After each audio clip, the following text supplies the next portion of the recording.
I was stricken with the flu late last week. This was on what, Thursday? Was it? Yeah. No, Wednesday.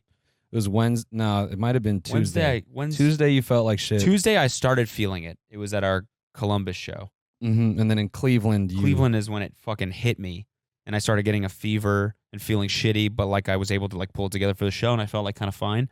Just kind of sweating on stage a little bit. That's and a then little. Afterwards, yeah, I just fucking Pittsburgh. Dude, No, you looked terrible. woke up the next morning. I was like, I couldn't even like talk. Yeah.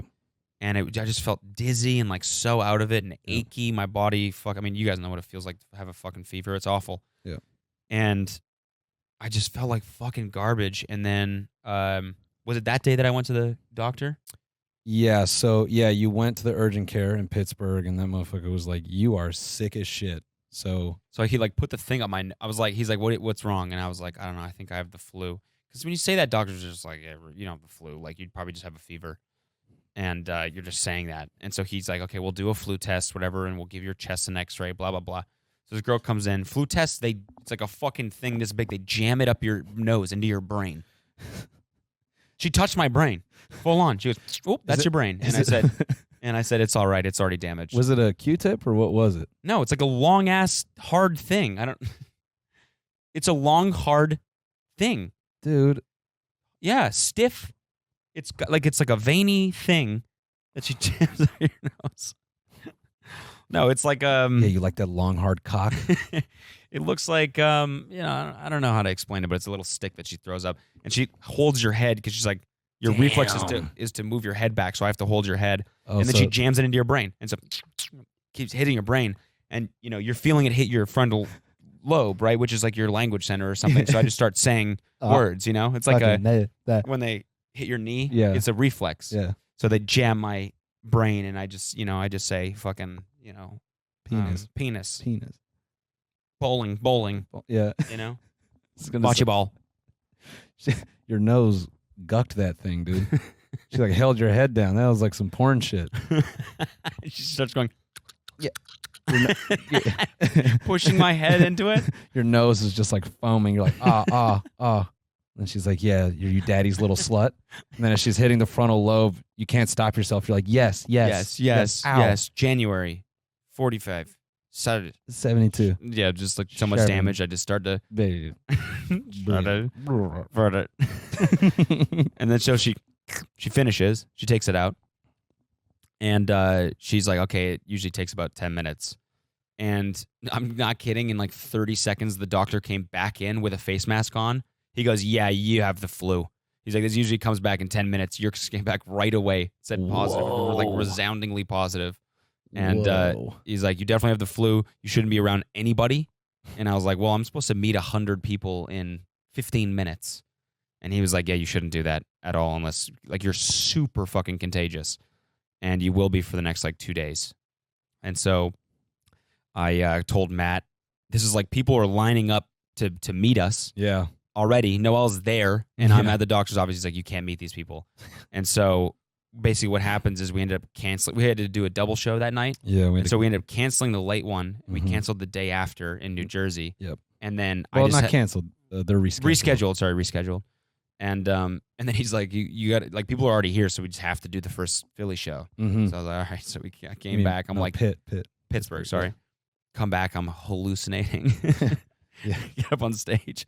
There's a picture of me from this show from the side. You look like ass. I'm like, just like staring like kind of like a blank dead stare off into space. And I'm sitting down, and there's like an inch of sweat on my face. You look like, I kept looking at you, and you, it looked like someone took like frozen food out of the fucking freezer and just like left it out. Like there's just beads like on your like face and upper lip. Cody doesn't even have a mustache, and he was developing like little pockets of sweat out there. I'm like, we got to get this fool off stage. We did the show, and it was fun. The audience was fucking great. Oh, yes. They were totally understanding. Shout out to everybody in Pittsburgh. And you know what? A special shout out to Cleveland. Those two venues were hot. Those venues were brutal. Yeah. And I will give you guys major props for just being dialed in and like just taking the show for exactly what it was supposed to be and having a good time. So we almost just said fuck comedy and just did like a hot yoga set. Yeah. Because it was so hot in there. We were almost just like, fuck it, let's just let's just get namaste with it and kind of do some child's poses. And we pitched that to the audience. They weren't really feeling it. Yeah. So No, Cody actually looked bad enough that I was like, maybe we just do a podcast. Like, maybe you just don't think for an hour. And I was like, no, that sounds way harder. That's way more thinking. It was, yeah. It would have been, for sure. Coming up with like an original thing to say after every single thing you say. Yeah. At least with the show, we've done it so many times. It's just like in there. Yeah, just in there. And it's just in there. You know, No. I mean, brain and it comes out. I mean, it's like I don't know.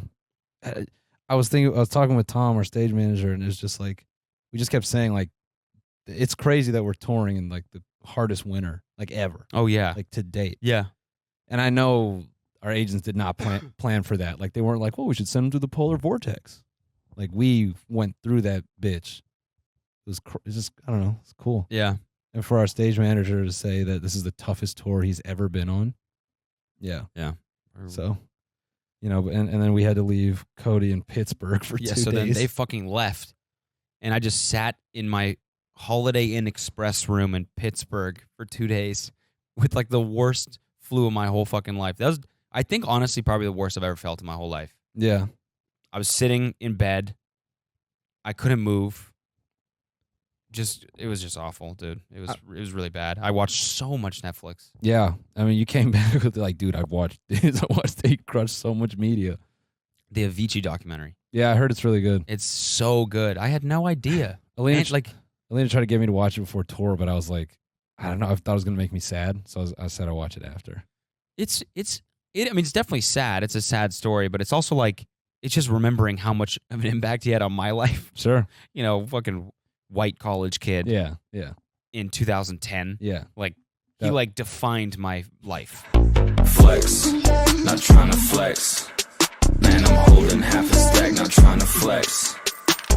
Flex, not trying to flex. Take your bitch to Nordstrom Rack, that's not a flex.